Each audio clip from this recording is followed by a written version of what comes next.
Our next guest is a national treasure who cemented his place in England's hearts as the manager of the Three Lions and caused a nationwide shortage of waistcoats. He's telling his story in his new book, Dear England, which is out tomorrow. So please be upstanding for the greatest of the great. It's Sir Gareth Southgate! Sir Gareth Southgate on the show! All right. Welcome back. How are you? I'm very good. You guys must get up early to have that much energy. We do get up early. This book is great, Gareth. Yeah, because it's an autobiography and it's not an autobiography. It's a football book and it's not a football book, but it's definitely a book. And you wrote it. Dear England, Lessons in Leadership, Gareth Southgate. And so the format of the book is, it is very autobiographical, and then it's lessons that you learnt via the stories that you tell, and then that we can learn from as well. Yeah, look, I've been very conscious of leadership, of things that have happened during my life that I think could help other people. So I didn't want to write a memoir. I didn't want to be telling stories about players and what went behind the scenes. But as I've travelled around, I get asked very similar questions every business I go to, every school I go to, and try to capture all of that in one place, really. It's great. It's fantastic. I mean, we can just jump straight in there. What was Wedding Gate? yeah. Well, that was I was caretaker manager, and of England. This is. Yeah, and we'd played Scotland. We beat Scotland on a Friday night, and I was told, the players tend to have a bit of time off, so I said, okay, right, I'll go with that. They're going into London for food. So of course, being the trusting person I am, I let them all go off, and of course they weren't just going for food, but actually, Wayne, who was captain at the time, actually stayed in the hotel and was, definitely looking after himself better than the rest of the group. Right.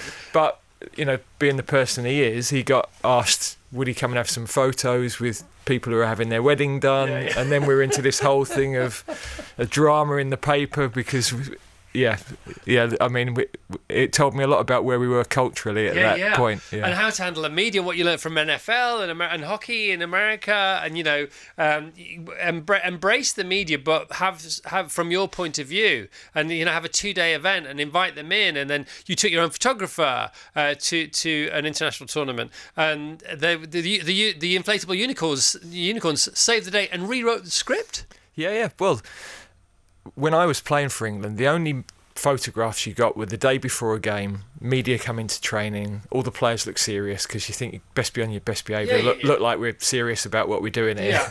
And people didn't see the personalities of the players. Yeah. But by having our own photographer, you suddenly had these behind-the-scenes shots where lads were being themselves. Yeah. And of course, we were engaging a different generation, so we were probably one of the first teams to use social media for the team, for the public to get a view of what was going on. And that was a game changer because younger kids, they don't read newspapers anymore. Yeah. So our interactions through social media were a massive change. Image-led vibes. Definitely. If you like. Lots of vibes. Lots of vibes. It's good fun. And thank God they took whose idea was it to take the inflatable unicorns? Our fitness coaches. Right. Yeah, because one of the things in recovery is to keep players in the pool for longer. Yeah. And it was dull for them. Yeah. So they said, well, let's lob a few unicorns in and see what happens. Of course, you then have that iconic shot of Harry Maguire and then one of Bukayo a couple of years later. There's loads of leaders that you talk to and other managers that you hugely respect. You say in the book, pretty early on, accepting the job as Middlesbrough manager was the best and worst decision of your career at the same time. Can you discuss that for a second? Yeah, well, I was still a player. So I was then overnight became manager at 35 in the Premier League, and I was just about qualified to take the under-14s at that stage, really. So the best because I was thrown into something, and sometimes no matter how well you prepare and think you're ready, you've just got to get in there and try things, and they've got to go wrong, and you've got to learn from them and build the resilience from them. But it was the worst because I was nowhere near ready. Even today people will say, he's the bloke that got Middlesbrough relegated, we don't want him managing our club, and so that does stay on your CV, even though how can you possibly know everything you need to know at that stage? Well, without that you wouldn't have got the England job. So No, but there will be lots of people out there who get promoted into leadership roles and they'll be worrying, do I know enough? Have I done enough preparation? they're not going to have all the skills they need. Yeah. So if people are promoting others in their business, they should help them through that transition. I don't think a lot of businesses do that very well. No, I agree. And the thing about the England manager's job is the opposite of the Middlesbrough manager's job, because you've got all the time in the world, haven't you, in between tournaments? And it's that you only see the players for like at the most 2 months out of 12. Yeah. So you've got all the time to do all the stuff that Premier League managers don't have, and they're just in fact it's almost a completely different job. It is. Yeah, no, it is, because you have so little time with the players. You've got to be really precise on what are we going to cover here. Yeah. You know, what are the most important things we can do in this 4 or 5 day period. Yeah. And they arrive sometimes and they're knackered and Yeah, yeah. overplayed and all this stuff, and their clubs are all very protective of them. They are very protective, Chris. Especially when you hire the Royal Marines to take them on that. I had never heard that story. I know it was in the press, but I just wasn't reading the papers then, presumably. Tell everybody about the Marine story. Yeah, so we had a guy that joined us from England Rugby, Dave Redding, and England Rugby, when they won the World Cup, went down and had a weekend with the Marines. In Devon? In Devon, yeah, at Lympstone.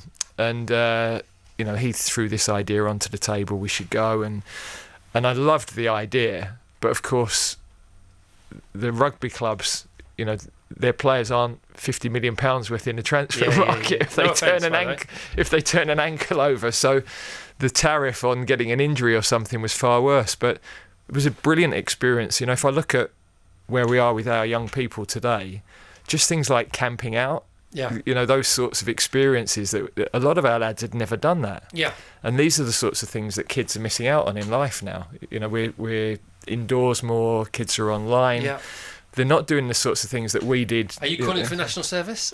No, I'm not calling for national service, but I'm calling for getting out of our bedrooms. I am calling for getting off your computer and getting out and living life a bit more. And so the process there, the players didn't know, and that was part of the deal, wasn't it? What happened? Yes, so we held a meeting to talk about our identity as a team and how we wanted to do things moving forward. And then the military lads sort of burst into the room and said, right, kind of stand by your beds, we're off to Lympstone. And they were going to fly us there in Chinooks. But of course the weather was didn't it? So we had to sit on a bus for 6 hours, which slightly spoilt that transition. Or not, in a way. Do you know what I mean? Well, true. Because it was mundane, and they weren't allowed their phones, were they? And you said phone at your families. You're going to be out of contact for the next 48 hours, and they didn't know what they were getting into. And by and large, or would you say it was everybody loved it? They did. Yeah, they did. I mean, of course, when they were told what they were doing, they hated the idea. Yeah. But they threw themselves into it. They're the sorts of things that create memories as a team. Yeah. And was it true that the military or the Royal Marines themselves, in fact, spotted Harry Kane as Captain Harry before anybody else did? Yeah. Well, they were. We asked them over the next couple of days, point out to us who you see as the strong leaders, what are the qualities you're looking for, and they immediately they saw him as. So captain. what did he have that you can share with people to look for? I think a selflessness. Yeah. I think the mentality that nobody really wanted to put their head through the water dip or the sheep dip and get covered in mud, but he threw himself into it. Yeah. They could see his relationships with the other players, and of course the bit that we knew was he was pretty useful for us in scoring a few goals as well. So, of course. So he was going to be in the team. He was a really young captain, wasn't he? He was, yeah. He would have been 23 Fifth at the youngest time. or something like that in the history of England. Yeah. And so much to talk about in the book. So you're doing things as a manager you've never done before as England, and England's different to... Because you have to buy and sell players for England, which is interesting. You did have to do that at Middlesbrough. Do you have any experience of negotiation? Because, I'm saying greedy agents, but needy agents or whatever, and young players, and you did you learn about that? About, buy low, sell high and all that kind of stuff? Well, when I took over at Middlesbrough, I didn't have any of those skills. So... What did you learn?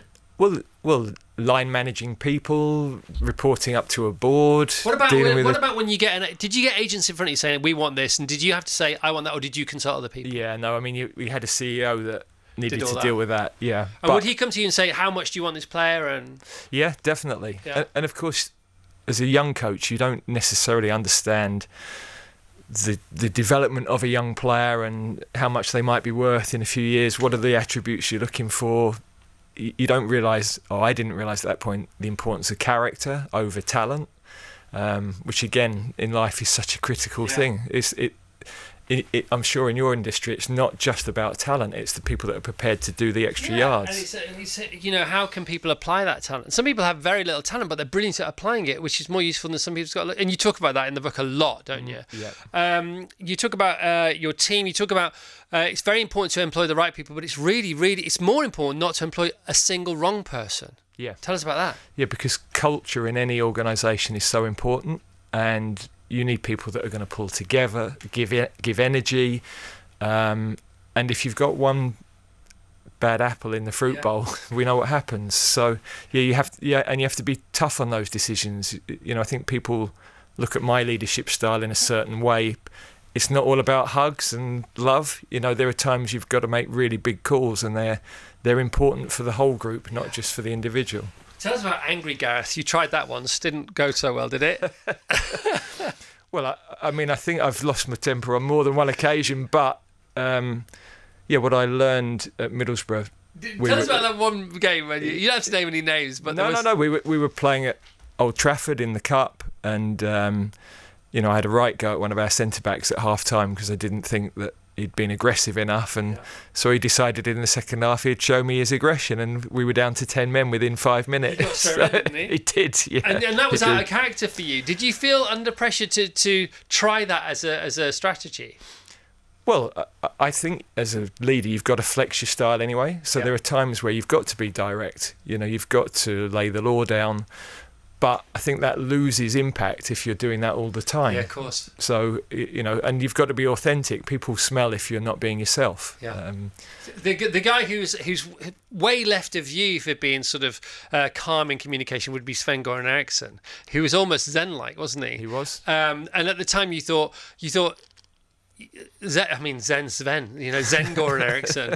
At the time when you were playing for him as an England player, you thought, actually, Zen, you got to give us more than this. But then as time passed, as more water went under the bridge, years later, you thought, actually, no, he had that right. Yeah, I realised he was being himself. And the environment with England can be a madhouse at times. And I think if you talk to all the players from that period, he brought a calmness to that, and he took some of that over-emotional state out of it. So, yeah, nobody has every club in the bag. You're all going to have real strengths, and that was one of his. Yeah. And also, every leader, every person has weaknesses. So you've got to acknowledge that and have people alongside you that cover for your weaknesses as well. I mean, you say there is no other job in the world like managing England, and after reading your book, I wholeheartedly agree. From this sort of standpoint, where we are outside the rope, if you like. You say, though, you did talk to other leaders and other Formula One teams and the Royal Ballet and just you went around and just harvested as much information as you could. Who else did you talk to, and what kind of things did you learn? Yeah, I was fortunate in that job. It opened so many doors. So people like Toto Wolff with Mercedes, Dave Brailsford at British Cycling. But then we were in with Google, we were in with the Army. So, and what you realised was that everybody's dealing with similar problems. The technical details of businesses are the same, but managing you're dealing with people, building teams, managing mavericks, and so I know quite a few chefs who, they're brilliant at cooking, but then they've got to run a business, and the shift in doing that and the different skills is incredibly difficult jump. Yeah, and also it's not really your true nature. Is it? Well, the bit that you love, so if you're a chef, the bit that you love, you've now been taken away from because you've got all these other things. It happens in TV all the time and radio because you're a program maker, you write programs, you're on the ground, you're in the studio, you're on the studio floor, and then you get a better job, which will be an executive producer, and in the end you end up not doing really what it is. Oftentimes you end up not being very good at it. Yeah. And unhappy. And unhappy. That's the thing. Unhappy. From all the past managers that you work with and the England managers that you're talking about Sven being super calm, that being his 7 iron. If you're 7 iron, I could play with the 7 iron all day long. What's your favourite golf club? Well, probably a wedge, because I'm not as good as you, clearly. I don't trust anything over a wedge. God, no, 7 iron. But I use 7 iron for everything. I could play a whole round with a 7 iron. But I mean, Sven was great at the calm stuff. Maybe too calm for some people, or maybe not. And then other people who are more aggressive or more sort of vocal, we all know no names, no need for names. But who out of all the managers you experienced, one way or another, which manager had the best combination of all those things? Well, for me, with England, Venables. Yeah, it'd be Terry, wouldn't it? Yeah, I mean, he was brilliant with people. Yeah, tactically excellent, humble enough that he realised he needed really good people around him. Yeah. So he appointed the best people he probably could, because you can't do everything on your own. Mm-hmm. And he was also, I mean, you obviously know Gazza really well, but he knew how to handle the big players. Yeah. And their world's different, and they do need handling differently. And he was brilliant at that. He could be calm, and he could be fun, and he could be serious. He was like just a really good dad, wasn't he? Yeah. Well, when you're a coach, you are a mentor, you're a role model for the people that work with you. It's a big responsibility. You form a bond that you want to be there for anything that's going on in their life if they need you. And that door was always open. My door was always open to that for players. Yeah, and you talk about your parents in the book and your granddad as well, and the values that you learnt from them, and that's all part of the same conversation that you're having now. Of course, one of the great things about being a manager is the team sheet, because you're telling the players who are in the team they're in the team. But of course, that means there are more players not going to be in the team. Yeah. And that came to you as a surprise as well. And, there's a lot of bad news delivery at your door, isn't there? And one of the loveliest excerpts from the book is the story about Wayne Rooney, when you had to tell Wayne about the fact that his England career was, in your opinion, about to end. Yeah. And you were concerned, as you should be, and you were going to be caring, as you should be, and you rehearsed it, and he surprised you with the magnanimous way in which he received the news. Can you just speak to that a bit more? Yeah, I think very often top athletes don't recognise that the end's coming. Yeah. The body's starting to give up a little bit. You can't be at the level you need to be, and it's one of the hardest things to accept. But he knew where he was. He was just dropping out of Manchester United's team, and that's rare. It's rare for somebody to have the humility. But I found him to be a really team-focused guy, and I think he's so underestimated in English football, because he, with Gascoigne, with Scholes and Gerrard, he's been a stellar performer, one of the best I've seen. Yeah. And were you surprised? I mean, you said reading the book, it seems like you were surprised how well he took it. Well, you're expecting that conversation to be really difficult. One, isn't it? It is, yeah. You're effectively saying, look, this could be the end of the last time you play for England, but he handled that really maturely. I mean, what he said when he went home to Colleen, I've got no idea, by the way. But to me, he was brilliant. And then, of course, he became a manager himself. Yeah. Well, and of course, it's only when you take that step, as I did, that you realise all the things you moaned about your managers, how difficult it was for them. When I became a producer as opposed to a presenter, it's like, oh my gosh, I'm never gonna behave like I used to behave, because now I know what the producers have to go through. I mean, don't beg to differ in there. Talking about TV times 1,000x. Oh gosh, so many great stories in the book. So Traitors is on. Is it tonight, the final? Tomorrow? Thursday, tomorrow, also known as Tomorrow, Jane.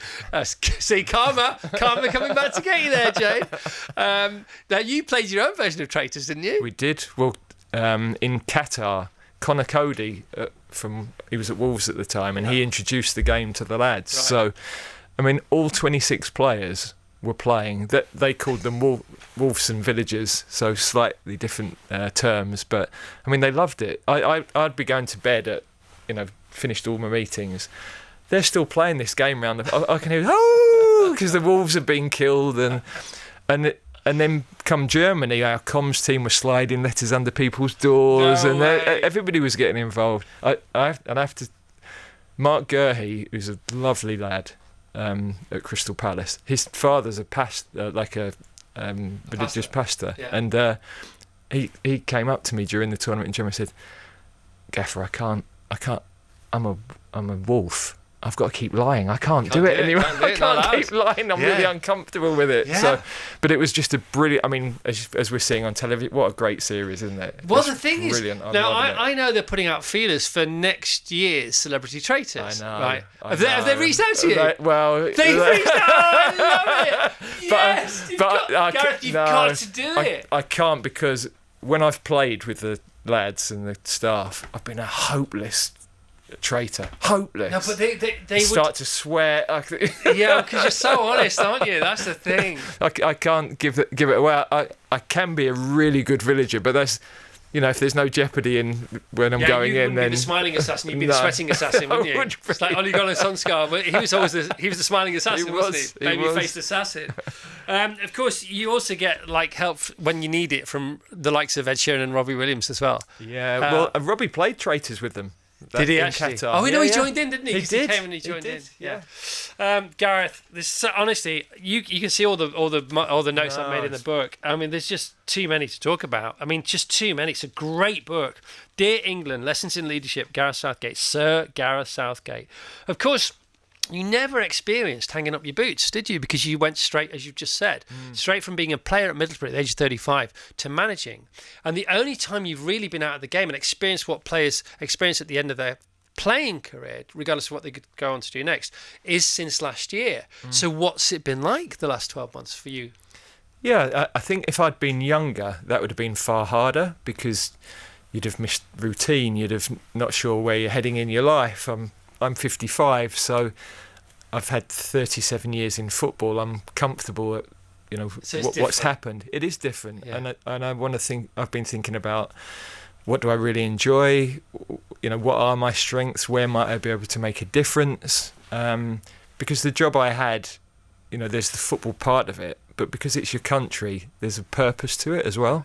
And I joined the FA to try and help youth football in England. That was, somehow I ended up stumbling into the manager's job. Man. Always meant to be, though, clearly. Yeah, well, so I am really passionate now about what's happening with young people, and I know we talked about them being inside and online, but I hate the negative narrative around our country at the moment, and the country's a mess and people are leaving, and we've got to change that, and we've got to give young people hope. So I'm very passionate about how we might do that, and can we look at more mentoring for young people and help them through what's a difficult path at the moment. I didn't realise that you were part of that grassroots sort of think tank that implemented the new way that all kids will be coached in football. And I've got to tell you, every Friday night, spookily at Bisham Abbey, my 7-year-old twins go on a Friday night, and that you describe perfectly the way they are coached, because it's 4s, then 7s, then 9s. This is numbers of players on the pitch. And that's all down to you and the team at the time, so thank you. No. Because it really worked. Well, it was a no-brainer, but it was like pushing a boulder uphill to get it voted through. But I mean, everybody loves it. Yeah. And my daughter, who has kids, my grandkids, they are doing exactly the same in Warrington at the same time of the day, in the same format as my kids are down south, because you do it even the start. It's 8:45 for the under 6s, isn't it? It's 10:15 or 11 o'clock for, and it's the same, isn't it, everywhere in the country? Yeah. Gareth, it's great, man. But the most important thing with kids football is they've got to enjoy it. Yeah. It's not grassroots football isn't about producing the internationals of tomorrow, really. They're going to come through, they'll go to club academies, but it's about kids feeling a part of a team.